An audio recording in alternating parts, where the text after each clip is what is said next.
Salam dari HKBP Kernolong, HKBP tertua di Pulau Jawa. Bapak Ibu Saudara yang terkasih, sebelum kita memasuki peraduan malam, mari kita mendengar firman Tuhan, kita berdoa.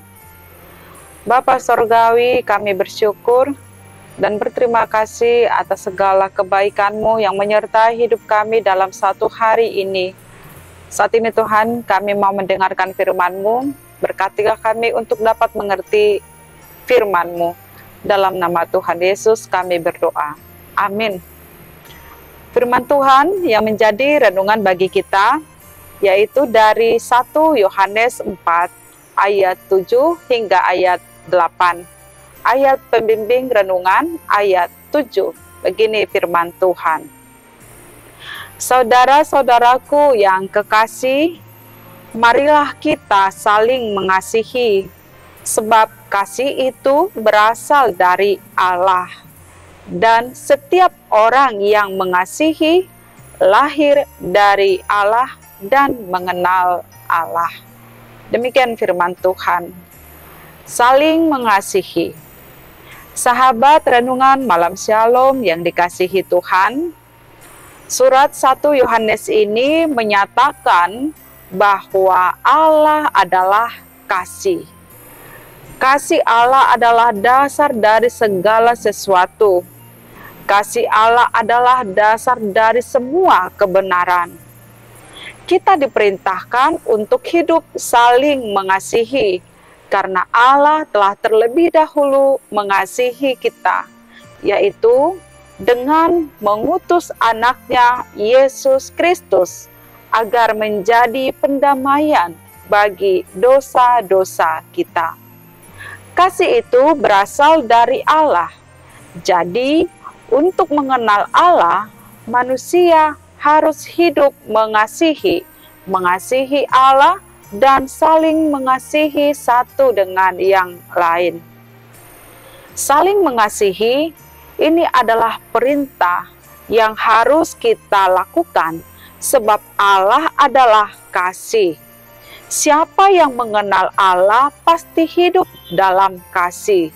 Sebaliknya, orang yang tidak mengenal Allah, ia tidak hidup di dalam kasih. Ada banyak orang mengatakan bahwa sangat sulit untuk hidup di dalam kasih atau saling mengasihi. Apa alasannya?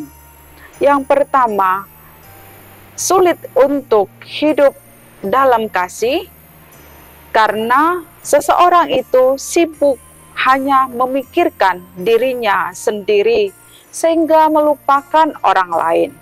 Orang yang seperti ini akan hidup hanya mementingkan diri sendiri sehingga ia jatuh kepada kesombongan dan tinggi hati, tidak peduli dengan kehidupan orang lain. Alasan yang kedua mengapa orang sulit untuk hidup dalam kasih, karena ia sedang berada di dalam kemarahan, kebencian, dendam, iri hati, dan kepahitan yang mendalam. Mungkin hubungan pribadinya dengan orang lain atau sesama, sehingga ia sulit untuk menyatakan kasih kepada sesamanya. Alasan yang ketiga, ini yang paling ironisnya adalah sulit mengasihi karena tidak dapat mengenal dirinya sendiri sebagai orang yang telah menerima kasih yang dari Tuhan Allah. Sahabat renungan malam Shalom, apakah kita termasuk orang yang sulit untuk hidup di dalam kasih? Seperti firman ini mengatakan, orang yang tidak mengenal Allah tidak dapat hidup di dalam kasih. Namun, orang yang hidup mengenal Allah tentu akan melakukan kasih dan hidup saling mengasihi. Kita dapat melakukan kasih jika kita dapat meneladani Tuhan Yesus Kristus, hidup di dalam kerendahan hati, hidup mengampuni, hidup mendoakan, serta mengenal dirinya dan mengenal orang lain sebagai orang-orang yang telah ditebus oleh Tuhan. Maka saudara yang dikasihi Yesus, mari kita tunjukkan hidup di dalam kasih kepada setiap orang yang ada di sekitar kita, yaitu lewat kepedulian, simpati, perbuatan, dan aksi kita terhadap sesama. Demikian kita dapat mensyukuri kasih yang dari Tuhan. Tuhan memberkati kita.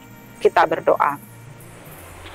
Terima kasih ya Tuhan yang telah mengasihi kami, bahkan yang telah menebus kami dari dosa kami. Engkau datang menyatakan kasih-Mu bagi kami, supaya kami juga hidup di dalam kasih, hidup saling mengasihi, mengasihi sesama, dan mengasihi Tuhan. Mampukan kami Tuhan. Malam ini kami hendak istirahat membaringkan diri di tempat tidur. Sertai kami ya Tuhan. Dalam nama Tuhan Yesus kami berdoa. Anugerah Tuhan Yesus Kristus, kasih setia Allah Bapa, dan persekutuan dengan Roh Kudus menyertai kita sekarang sampai selama-lamanya. Amin.